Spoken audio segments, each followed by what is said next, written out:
Hello दोस्तों, आपका अपने YouTube channel study for success 4.0 में स्वागत है। मैं विकास आपका अपने YouTube चैनल पर स्वागत करता हूं।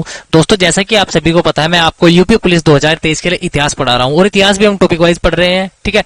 और जो हमारा इतिहास का टॉपिक चल रहा है वो चल रहा है जैन धर्म का, यानी कि जो हमारा जैन धर्म है वो बिल्कुल हम शुरू से उसका अध्ययन कर रहे हैं। और जैन धर्म की हमारी पहली वीडियो आ चुकी थी जिसमें हमने जैन धर्म के बारे में कुछ बातें करी थी और हमारी थोड़ी सी बातें रह गई थी जैन धर्म को लेकर। तो इस वीडियो में हम जल्दी से इसको कवर कर लेते हैं। तो जो हमारी नेक्स्ट वीडियो आएगी वो हमारी आएगी मगध साम्राज्य पर, यानी कि मगध साम्राज्य का उत्कर्ष कैसे हुआ, क्या क्या स्थितियां रही होंगी, सब कुछ अगली वीडियो में आपको मिलने वाला है। लेकिन फिलहाल ये आपका 5-7 मिनट का लेक्चर है, आप इसको कवर कर लीजिएगा और अच्छे से नोट्स बनाइएगा, ठीक है। और जिन प्यारे भाइयों ने चैनल को सब्सक्राइब नहीं किया तो चैनल को सब्सक्राइब कर ले और आपको बेल आइकन भी दबा लेना है, क्योंकि आपको बेल आइकन दबाने से क्या होगा, आपको हमारी वीडियो सबसे पहले मिल जाएगी, ठीक है। चलिए टॉपिक को शुरू करते हैं। देखिए, टॉपिक को शुरू करने से पहले मैं आपको हमेशा की तरह एक क्वेश्चन देता हूं, तो आपको क्वेश्चन बताना है, आपका आंसर देना है इसका कमेंट बॉक्स में, कि आपको बताना है कि जैन धर्म के 23वें तीर्थंकर कौन है। जैन धर्म के 23वें तीर्थंकर कौन है, आपका इसका आंसर जो है देना है कमेंट बॉक्स में, ठीक है। जो हमारी पिछली वीडियो थी, अगर किसी बच्चे ने नहीं देखी है तो आप जाकर देख लीजिए, लिंक आपको डिस्क्रिप्शन में मिल जाएगी, ठीक है। तो चलिए शुरू करते हैं। देखिए, जो हमारा जैन धर्म है, जैसे हमने बौद्ध धर्म पढ़ा था, बौद्ध धर्म के भी 3 रत्न थे, ऐसे ही हमारे जैन धर्म के भी 3 रत्न है। कौन कौन से हैं? सम्यक दर्शन, सम्यक ज्ञान और सम्यक आचरण। आपसे क्वेश्चन पूछा जाएगा कि निम्न में से कौन सा जैन धर्म का त्रिरत्न नहीं है, तो आपको इन तीनों के अलावा जो ऑप्शन मिलेगा उसको आपको टिक कर लेना है, ठीक है। तो मैंने आपको क्या बताया है? जैन धर्म के त्रिरत्न, सम्यक दर्शन, सम्यक ज्ञान और सम्यक आचरण, ठीक है। अब बात करते हैं जैन संगतियों की। यहां से भी क्वेश्चन आपसे पूछा जाता है कि प्रथम बौद्ध संगति कब और कहां पर हुई थी, ये क्वेश्चन यहां से पूछा जाता है। तो देखिए, जैन संगति, जो हमारी पहली जैन संगति है वो हुई थी 300 बीसी में, ठीक है। 300 बीसी, बीसी यानी कि बिफोर क्राइस्ट, ठीक है। जिन बच्चों को बीसी और एडी में अंतर नहीं पता है, मैं उनको बता देता हूं। देखिए, आपने एक व्यक्ति का नाम सुना होगा, ईसा मसीह, ठीक है। क्या नाम सुना होगा आपने? ईसा मसीह। एक व्यक्ति का नाम सुना होगा, ईसा मसीह, ठीक है। जो हमारे ईसा मसीह है, इनका जन्म जब हुआ था इसको माना गया है प्रथम शताब्दी, ठीक है। क्या माना गया है? प्रथम शताब्दी इनके जन्म को माना गया है। और इनके जन्म से पहले समय की जो बातें हैं, ठीक है, ईसा मसीह के जन्म से पहले समय को क्या कहते हैं? बीसी कहते हैं।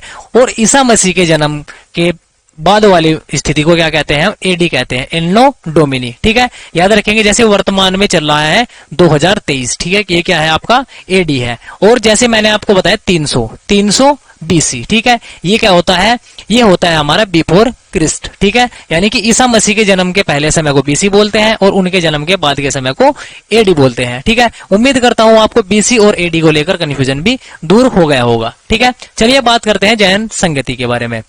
देखिए, जो हमारी पहली जैन संगति है वो 300 बीसी में हुई थी और स्थान कहां पर हुई थी? पाटलिपुत्र में, ठीक है। और जब ये हमारी जैन संगति हुई, उसके अध्यक्ष कौन थे? स्थूलभद्र थे। स्थूलभद्र की अध्यक्षता में पाटलिपुत्र में 300 बीसी में हमारी पहली जैन संगति हुई थी, ठीक है। अगर बात करें दूसरी जैन संगति के बारे में, जो हमारी दूसरी जैन संगति है वो 512 बीसी में हुई थी। स्थान कहां पर है? वल्लभी। और क्वेश्चन पूछा गया है, वल्लभी कहां पर पड़ता है? वल्लभी पड़ता है गुजरात में। दोस्त, जितने भी पॉइंट बताऊंगा ना, बहुत ज्यादा इंपॉर्टेंट पॉइंट मैं आपको इस कलम से लिखने वाला हूं, तो साथ में आप नोट्स भी बनाते रहिएगा और वीडियो को अच्छे से पढ़ते रहिएगा, ठीक है। दूसरी मैंने आपको बताया है जैन संगति वल्लभी में, गुजरात में हुई है। और उस समय के अध्यक्ष कौन थे? देवर्षि क्षमा श्रवण थे, ठीक है। देवर्षि क्षमा श्रवण के अध्यक्षता में क्या हुई थी? हमारी दूसरी जैन संगति हुई थी वल्लभी में, यानी कि गुजरात में, ठीक है। और जितनी भी ये बातें सब हम पढ़ते हैं, ये किस में पढ़ते हैं? जैन साहित्य में पढ़ते हैं। जैसे मैंने आपको बौद्ध साहित्य पढ़ाया है, ऐसे ही जैन धर्म से रिलेटेड होता है जैन साहित्य, ठीक है। और इस जैन साहित्य को आगम कहा गया है। ये भी क्वेश्चन आया है कि जैन साहित्य को क्या कहा गया है? जैन साहित्य को आगम कहा जाता है, ठीक है। और आगे बात करते हैं जैन धर्म की शाखाओं के बारे में। जो हमारा जैन धर्म है उसकी 2 शाखाएं हैं, यानी कि जैन धर्म 2 पार्ट में डिवाइड है। एक आपकी कौन सी शाखा है? श्वेतांबर शाखा, और एक आपकी दिगंबर शाखा, ठीक है।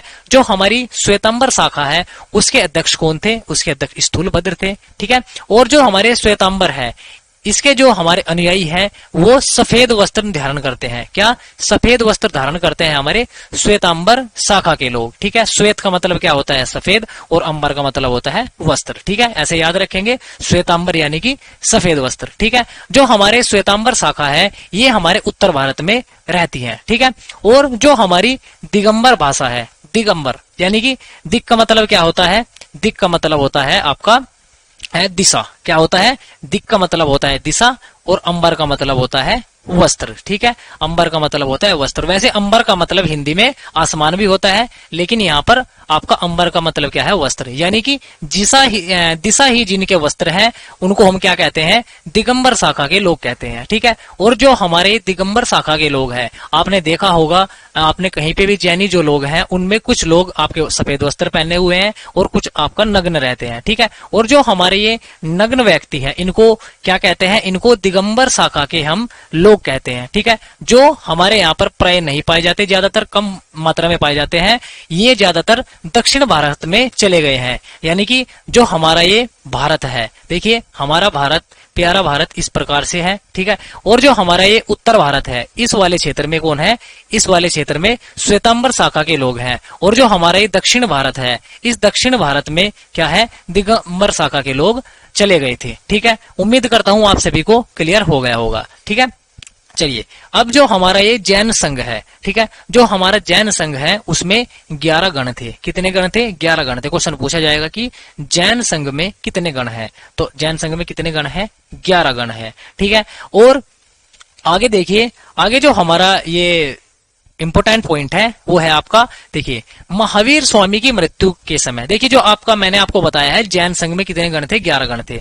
और जब महावीर स्वामी का जन्म, महावीर स्वामी की मृत्यु हुई, उस समय इस जैन संघ के अध्यक्ष कौन थे? ये क्वेश्चन पूछा जाता है, तो आपको याद रखना है ये थे आपके इंद्रभूति। कौन थे?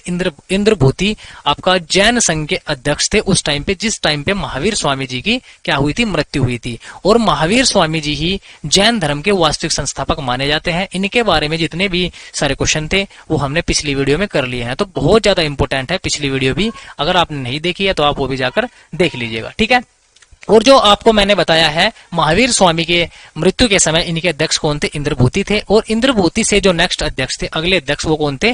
सुधर्मन थे। ठीक है, और इन्होंने आगे चलकर एक जैन भिक्षुणी संघ भी बनाया। जैसे महात्मा गौतम बुद्ध जी ने बौद्ध भिक्षुणी संघ बनाया था, इसी प्रकार से इन्होंने भी एक जैन भिक्षुणी संघ बनाया था, जिसकी अध्यक्षता कौन थी? अध्यक्षा। ठीक है, जिसकी अध्यक्षता कौन थी? चंदना थी। ये भी क्वेश्चन पूछा जाता है कि जैन भिक्षुणी संघ की अध्यक्षा कौन थी? चंदना थी। आपको ये याद रखना है। और आगे यहां से क्वेश्चन पूछा जाता है कि जिस टाइम पे जैन धर्म चल रहा था, जैन धर्म के समय कौन कौन से शासक हुए हैं? ये भी क्वेश्चन पूछा जाएगा। आपसे पूछा जाएगा कि निम्न में से कौन सा जैन धर्म के समय का शासक नहीं है या है? तो आपको याद रखना है, देखिए जब हमारा जैन धर्म का प्रसार चल रहा था तो उस टाइम पे राजा खारवेल थे, अजातशत्रु थे, और आपका अमोघ वर्ष थे, और आपका चंद्रगुप्त मौर्य थे, और उदयन थे, और संप्रीति थे। यानी कि हमारे कुल जिस टाइम पे जैन धर्म चल रहा था कुल 6 शासक हुए हैं। ठीक है, कौन कौन? आपका खारवेल हुए हैं, अजातशत्रु हुए हैं, अमोघ वर्ष हुए हैं, और आपका चंद्रगुप्त मौर्य हुए हैं, और आपका उदयन हुए हैं, और आपका संप्रीति हुए हैं। आपको ये कोड याद रखना है, इंपोर्टेंट है। ठीक है, तो यहाँ पर जो है हमारा जैन धर्म समाप्त होता है। जितने भी जैन धर्म से रिलेटेड क्वेश्चन थे और जितने भी आपके क्वेश्चन एग्जाम में पूछे जाने हैं आपको मैंने सब पढ़ा दिए हैं। उम्मीद करता हूँ आप सभी ने बहुत अच्छे से पढ़ा होगा। मिलते हैं अब दोस्त मगध साम्राज्य के उत्कर्ष के बारे में वाली वीडियो में। ठीक है, तब तक के लिए आपको इसी प्रकार से पढ़ना है और साथ में नोट्स भी बनाना है, और आपको जो क्वेश्चन मैंने दिया है उसका आंसर आपको कमेंट बॉक्स में जरूर बताना है, और चैनल पर नए हैं तो चैनल को सब्सक्राइब भी जरूर कर लेना है। चलिए दोस्त, मिलते हैं नेक्स्ट वीडियो में, तब तक के लिए ध्यान